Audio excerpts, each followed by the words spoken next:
Okay, Doug. Doug, good morning. We want to talk today about an email you sent me recently about an article about the Dalton School, which the Dalton School is the most prestigious primary and secondary school in Manhattan. Tuition is something like $54,000 a year, and they have essentially on their hands a general revolt among the staff, where they're refusing to teach unless certain things are met, their conditions are met. What are your thoughts on that?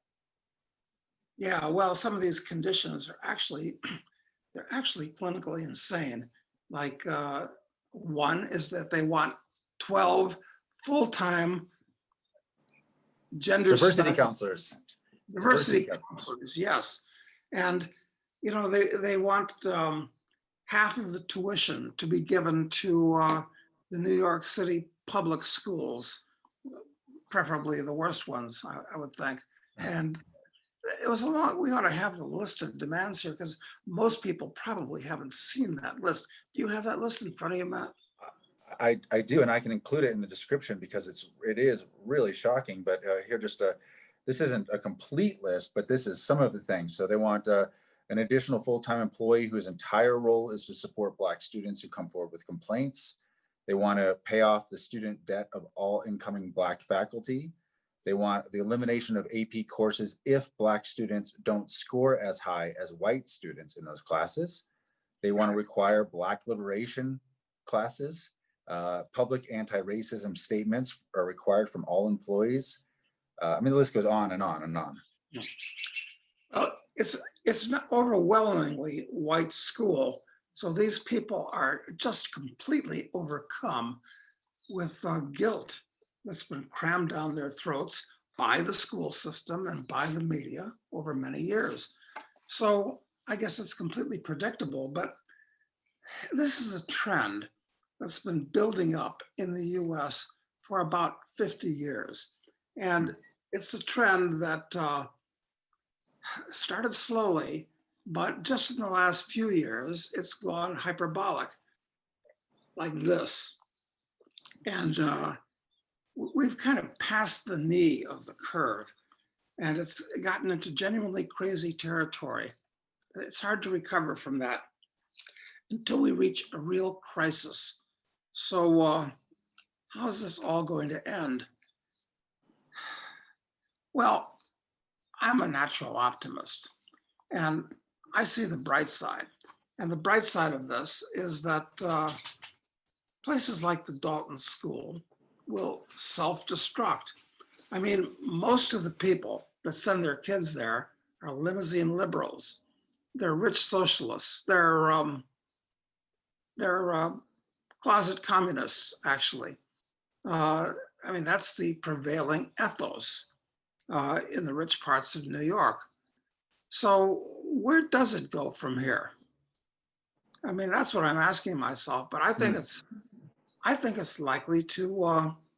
I think it's likely to blow up, and it's not just the Dalton School in New York.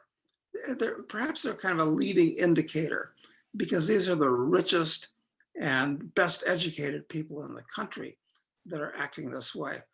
But just this morning, earlier, I had an interview with a radio station in Central Texas. And so I was talking with the host on the air about the possibilities for a civil war. And he said, well, that's kind of interesting because there's a lot of people here where I am that we're talking on the air that are actually talking about secession. And I felt that that was quite interesting to hear this on the air from a host in Central Texas. But, and then I pointed out to him, well, it's not just here in the United States, and you're not the only one. It's happening in Spain and Italy and Great Britain and a lot of other places around the world. So there's something in the air today that is going to make this a really interesting decade. You combine this, these sociological problems with the political problems, with the economic problems, which are going to be the big ones, and various demographic problems, and it's going to be a real witch's brew. So, I mean, not much cause for societal optimism, but we're coming to a head on this, I think. Well, one of the positive things is, if you want to look at, I feel like there's any real justice in the universe and its self-correcting nature, you do look at examples like this Dalton school and go, like, I can't help but think how wonderful it is that these super progressive schools that are really, putting out these ideas is often, it's now like self-immolating. I mean, it's really being destroyed by itself, because of its own ideas. And I mean, the parents, what kind of kicked all this off is the parents um, you know, were upset because the school wasn't open. Even when New York public schools opened, this private school that still wasn't open, and of course they were still paying the tuition. So I can, but of course, anyway, they encourage these progressive ideas. Ultimately, these progressive ideas come back, they come home to roost, they start to actually have an effect on their lives and their children's lives, and then they see the problems of it. And Dalton School should go away. It shouldn't Yeah, exist, obviously, and it's good that it won't for that long. yeah, it should, because obviously, if things like this are circulating at Dalton School, uh, the best thing that could happen to the students is that they not go there anymore, quite Right. frankly, because they're being actively corrupted, actively poisoned by the kind of teachers that Dalton is obviously hiring. And Yep. the parents are complicit with it, so they're getting what they deserve. Maybe the kids are too young to be actually getting what they deserve, but it's sowing dragon's teeth for the next generation. It's not much cause for optimism. The only good thing is that maybe the damn school will disappear and be replaced with what? Something even worse? I don't know. Maybe. I mean, my daughter still goes to a private school, and they've had their own reckoning this year as well, where they have really made an effort to stay open, even when state and city schools were closed. So they were really trying because they have customers that they need to please. And this school, there's a they're all wealthy people, so you tend to have plenty of woke people there too, even though they're all, most of the parents are actually entrepreneurs, who built their own businesses, but but for whatever reason, they get these "we should be nice" syndrome that corrupts everything. And I see that my daughter's school is having serious budget problems now. And when you sign a contract for the year, you can't get out of it, even if they're not having school, like you still have to pay. But I imagine that next year, I wouldn't be surprised if they go out of business. And because so many parents like me have just chosen, well, if you can't fully serve the student and it's costing this much money also, I'm gonna find another alternative. I'll just take my capital elsewhere. And it's just sort of an opting out of it. But it almost takes the schools overreaching like this to really push people over, to make people go, okay, I have to do something different. And so you know what I mean? Like this overreaching is, I think, an important part of it to cause good behavior. Yeah, they are overplaying their hand at this point. But, if as much as people are spending for these schools, you could hire uh, a graduate student for Oxford. You'd have to vet him, of course, for his psychology and his philosophical views, as well as his general competence. But you could hire a person like that full time to be a live in tutor Hmm. for your kids.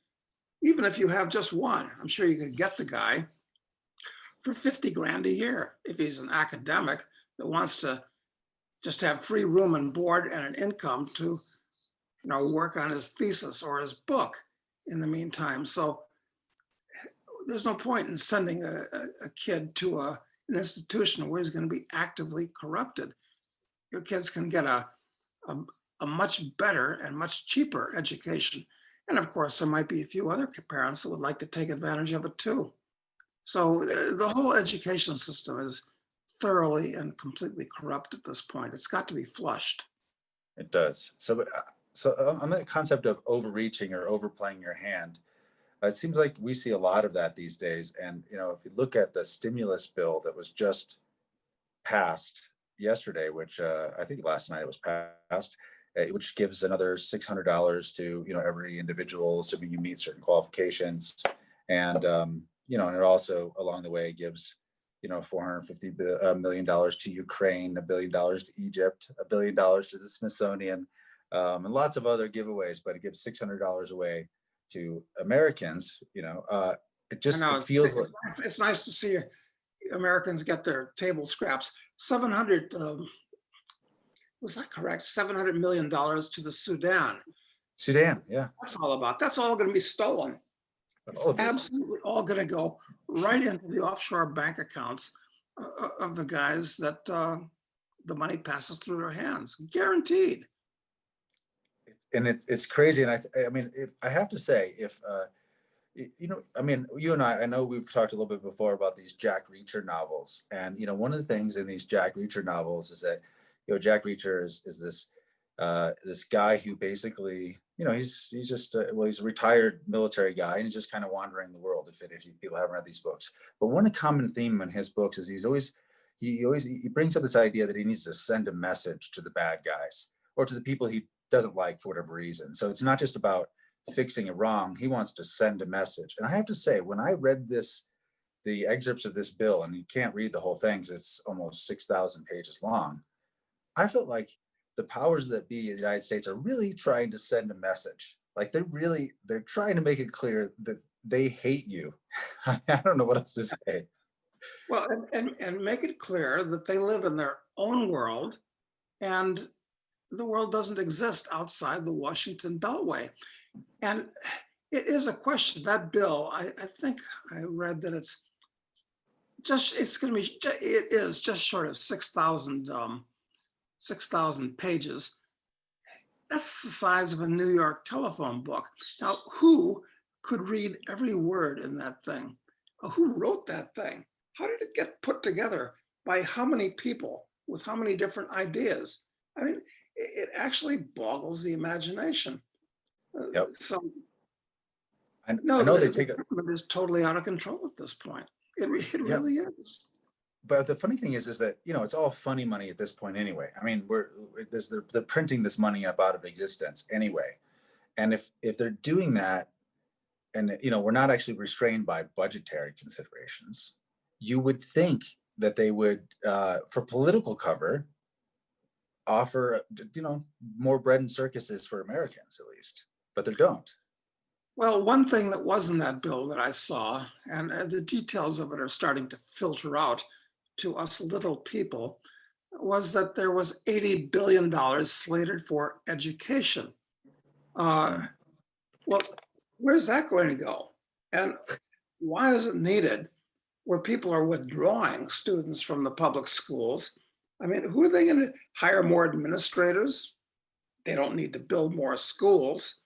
I mean, $80 billion is a lot of money. The entire cost of World War II, and of course, that was in real dollars back in the 1940s, but the entire cost of World War II was about $275 billion. Wow. And now 275 billion is just a rounding error. Yeah, it is amazing. I mean, I think there's a couple things that we talked before about real estate. I did notice that they actually extended the federal eviction, the standard by which you couldn't evict anybody from the feds. It was supposed to expire December 31st, and they extended it another month. So pushing off that wave of evictions and foreclosures another month is one thing that they did with this process that I don't know if you're aware of. Yes, and I guess they have something to throw something to the landlords and to the banks that aren't getting their money too. So right, there's a little bit of rental assistance in there, I think. Yeah, and everybody that's unemployment gets a supplemental $300 a week in addition. It's unclear to me whether that money is going to be taxable, whether people are going to owe money on that. So, Yeah, I haven't figured that out yet either. I haven't gotten that far in it, but that does seem like the overriding thing though is that they're trying to, if they're certainly not going to they're kicking the can down the road, which is obviously the modus operandi. It's what they always do, by delaying foreclosures and evictions, by giving just a little bit more money, by extending these extra unemployment benefits so that some people, again, are still making more unemployed than they made employed. They just kick the can down the road a little bit on all that. But it really does seem like a big, screw you to Americans. And I don't think we should be giving anything out, obviously, from the federal government to people, but I just think they should leave people alone and let businesses open. And I think everything would be fine. But it does seem like I don't know. It just seems like they're trying to send you a message that they hate you. That's the way it feels. Yeah. Well, they actually do. Uh, that's why that's the origin of all these jokes about anything that's not on the East Coast or the West Coast being flyover country. Mm. Yeah. So we really are on the edge of mass secession. And since we had technical problems earlier, I'm asking myself in this segment, which we're now recording, did I mention that radio station in Texas or not earlier? You did, and you said there was talk of succession there, and you mentioned that there's talk of succession all over the world. It's not just there. How did the radio host respond to that? What were his thoughts? Well, I was saying he was sympathetic, actually, but I was saying a lot of radical things in quick succession about the collapse of the economy, about people seceding, about the possibility of a civil war, um, uh, about the red counties and the blue counties hating each other. And so he agreed, but he was in a state of shock because not many people say this stuff in a public forum. And if you tune into, it doesn't matter whether it's Fox or any of the other stations, uh, this may be a substrate, this may be a current running under the surface, but I suspect that it's going to start bubbling to the surface, these kind of radical thoughts in the near future. I just sent a friend of mine some Christmas greetings, and I ended it by saying, and I suspect this is the last Merry Christmas that we might have for quite a while, because by this time next year, I think the cat's really going to be out of the bag. And it's not going to be a very Merry Christmas. Incidentally, along those lines, very few people say Merry Christmas anymore. They say season's greetings or Happy Holidays. Happy holidays. Yeah. Yeah, and that's interesting because I'm not a religious person. I'm not a Christian. I gave that up, as we've talked about in the past.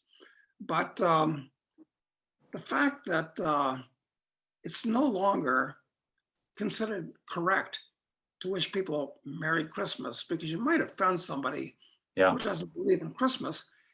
This is more of an indication that the basic fabric of the US is being ripped and washed away. Can't say Merry Christmas anymore. Yeah, I agree with you. A few years, maybe it was about a decade ago, I started to be aware of the idea that when I would say Merry Christmas to some people, that they wouldn't receive it in the way that I meant it. They're just like, well, what about the Jews? It's kind of like that thinking when I said it to them. And so for a couple of years I did change it, where I was saying, Happy Holidays. And then I realized, like, I'm not attacking anyone else by saying Merry Christmas, and I'm not a Christian either. So, like, I'm just going to say it because it's like, it's a cultural moment. It's part of our tradition. And who wants to destroy a nice tradition? I certainly don't. I don't either. So I changed it. I swapped it up, and I definitely encourage everybody to say the traditional phrases.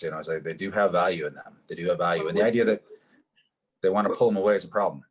When you use the enemy's words, you're fighting the battle on the enemy's field, which means that chances are you're going to lose. There's all kinds of words that, like a couple of years ago, I was talking about China, Vietnam, that part of the world. And I said, the Orient. And that person said, oh, you shouldn't say the Orient. That's incorrect. It's considered insulting. And I hadn't heard that particular meme before. And I didn't really respond to it at the moment. But then, just like what you said, I thought about it and I said, wait a minute, what's wrong with the saying the word Oriental?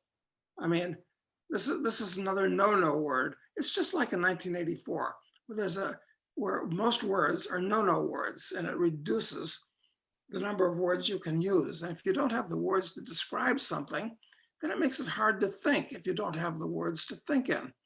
So it actually makes people less thoughtful. Does. It does. So when you see, if you see that those currents of succession, of secession, and just revolution or whatever, if these currents are bubbling below the surface, and you think that this year, you know, we're ready, something is going to happen where where you said this might be the last year we say Merry Christmas. Where would you see it bubbling up first? Like, where do you think you'd start to see these simmering things emerge in the public eye? Huh. Well, there's so many things that could go wrong at this point. The fact that all these professional race baiters that are making being black into a big deal, for instance, capitalizing the word black, but not the word white. You shouldn't capitalize either of them. They're descriptive adjectives. They're not proper nouns, really, or maybe black is being turned into a proper noun, but it's a big mistake because it emphasizes accidental differences between people. It emphasizes racial differences between them.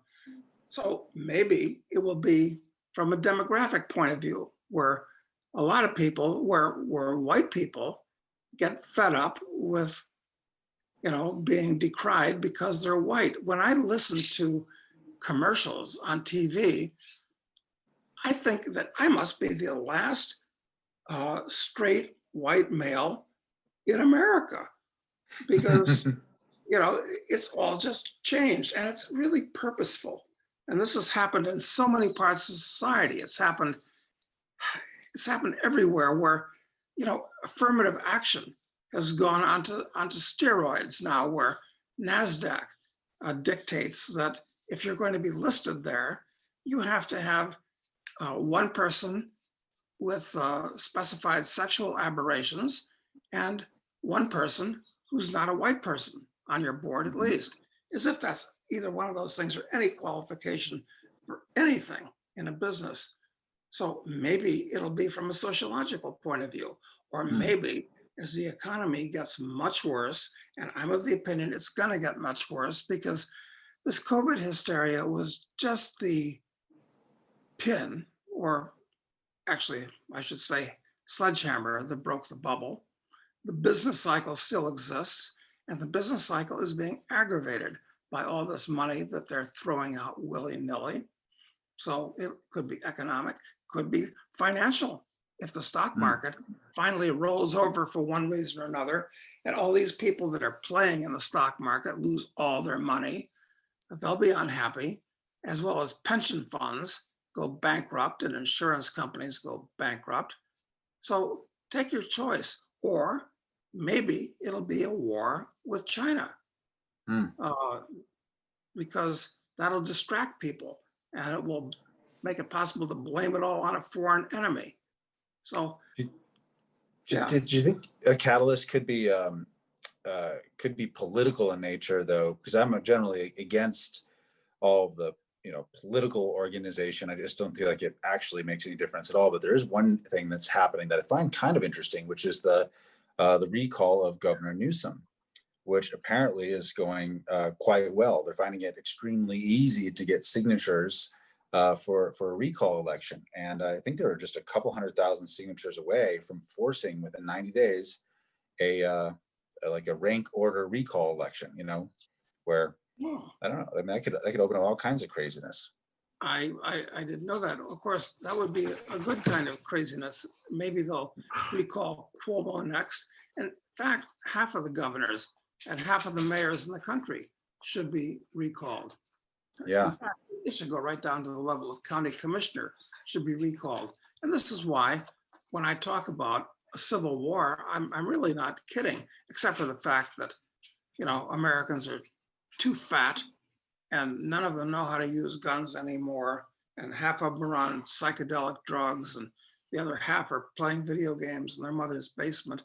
So, a classical civil war may not be in the cards, but some kind of really violent upset seems to me to be on the way. I don't think I'm being hysterical or inflammatory, maybe being inflammatory. Inflammatory perhaps, but I mean, I just see a picture being painted and I'm describing it. That's all. well, I think people are feeling like they're getting pushed into a corner, and eventually, just the Newton's third law comes into effect at some point, right? I mean, um, for every action, there's an equal and opposite reaction. I mean, it must happen at some point. You can't just push people down one path and expect there not to be any consequences from it. But I think there could be catalysts like the Newsom one is an interest. Like these political events are interesting catalysts, because one thing I was worried about in advance of the election, that there's a lot of discontent, and the election was going to force the issue. So with all the protests that were happening before that, I'm like, well, this could force the issue. And the funny thing is, it didn't actually, and nothing was really resolved by the election. We have, and I think, if you're being objective about it, we have two presidents in America. I mean, in terms of who the people think is president, there's two of them. Half the country definitely thinks Trump is president and will be, and whether or not he will be or not, they think he is the rightful president. And then you have half that think it's Biden. And so yeah, we have two presidents, so it didn't resolve anything. But maybe it's when the electors actually get appointed in January. Maybe there's some like forced, it forces the issue, and a recall of Newsom also, it seems like that could force the issue, whether he might take drastic action to keep it from happening, or or the outcome of it, because it'd be so chaotic, because it's like you don't even, I think that's how Schwarzenegger became governor, is a similar situation where he didn't even have to have the plurality of the vote, but there could be 18 people on the ballot, and if you get 15%, but it's more than anyone else, then you're the governor. Well, that reminds me of the situation with Kamala Harris. I mean, I listen, maybe I'm not watching the right channels when I do watch TV. I can't help it at night, quite frankly. I've got to know what other people are saying so I can take a guess as to what they're being propagandized with. But does Biden appear at all these days? Does Kamala get out and do something, say something? I mean, where are they? Is Biden still hiding in his basement? What's the story? Do you have any idea? I don't think he's hiding in his basement, but they definitely don't feel like they have an obligation to answer questions, among the American people. I mean, the most famous interview that Biden has done recently was with Stephen Colbert, who was once a comedian, works for CBS now, and it was totally softball questions. He was once a comedian. That's right. He used to be very funny when he was. He used to be very funny. Yeah, right. Right. Yeah. But go ahead. But that's it. So as far as I've been able to see, they are basically, they're above it. They're above a sense of that they need to respond to people, and that they have the public has a right to know, and that they're not public servants. Let's put it that way. They don't even put on the attire of it. That's right. I mean, listen, you don't ask questions of the king, your ruler. Right. Nobody asked questions of Joseph Stalin or Mao. They didn't have conferences where they just don't do that. That's not the way they think. That's exactly what this is. Huh. That's funny and terrifying. So, but you think we'll be seeing over the next several months, certainly, before the end of 2021, like all of this building pressure is going to come more to a head in some form or another. There has to be some kind of a relief valve for this pressure. Yeah, and maybe from an economic point of view, we'll have a crack up boom, so-called maybe, with everybody getting so much money in their hands, either businesses or where all this money is, it's going someplace. Could be spent on everything, and it could be a completely artificial consumption boom where nothing's produced more, nothing more is produced. I mean, I wouldn't want to make an investment in a business at this point because I'd see that it's just too risky with taxes and regulations. And frankly, it could all be washed away with something that looks like a political revolution. But consumption, that sounds like a really good idea. So, that could happen.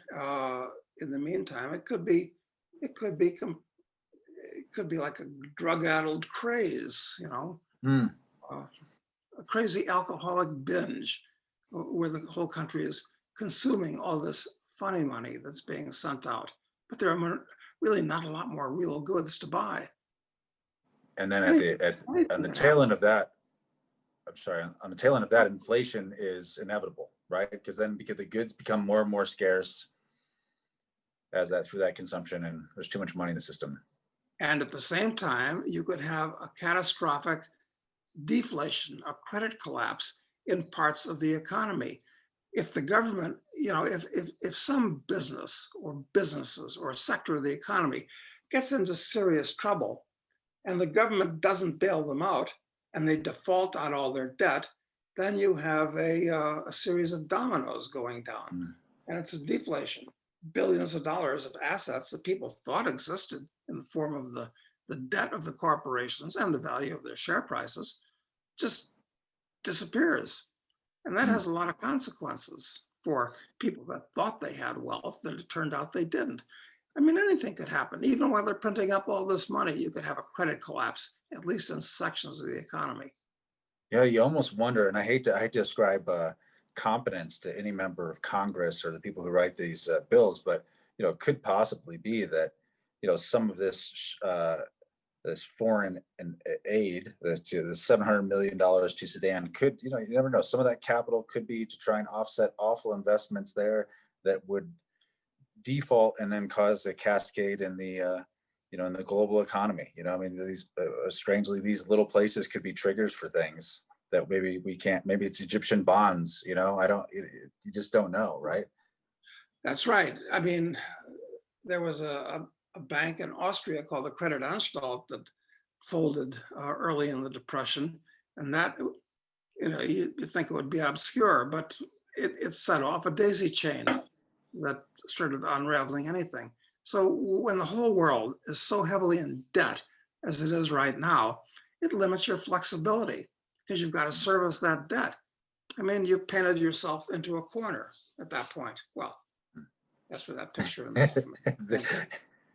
Exactly. Exactly. Okay. Well, I think that's good for today. So just to, I guess, summarize some of the big things is that there is this current below the surface of resentment and tension and real practical problems that just our country today does not seem willing to really address or even talk about. Instead, we're prioritizing, diversity counselors and making sure that we're sending enough aid to, the Smithsonian has the opportunity to open 2 new museums around diversity. I mean, it's like these are our priorities, and until if we're not even want to look at the dark hole that we're creating. I mean, with all the problems, we don't even want to know it exists. But we're not going to be able to avoid it. Yeah. And like that radio host told me, in Texas, there are people that are talking about secession. They're in the heartland. So, I mean, it'd be interesting to have boots on the ground and see what the little folks are really thinking these days, because we're not going to hear their thoughts on the Mhm. mainstream media. Well, and I think that they've learned that their thoughts are really not of interest to others, and they should really just shut up and keep it to themselves until they die. I mean, I think that's how most of them feel. The outside world looks at them.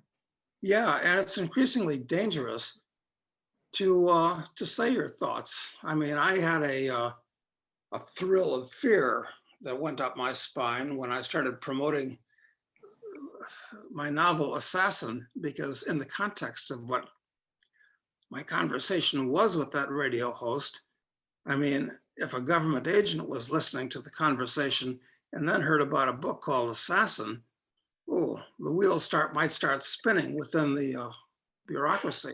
See what's going on here. Mm. Certainly, Dangerous.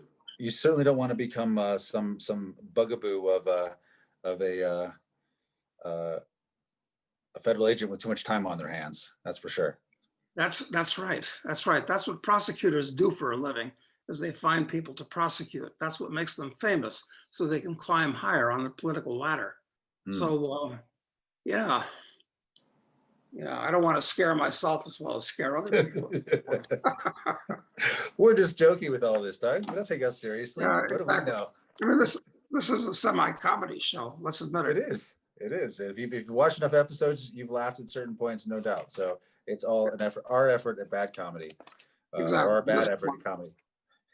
So, All all right. right, Well, man. good. Well, We'll leave it there for today. Thank you, Doug, for your yeah, time. Hopefully tomorrow we'll have a better connection, and I'll be able to have my video on the whole time, and it'll be a little smoother. But thank you very oh, much. fantastic. Thanks.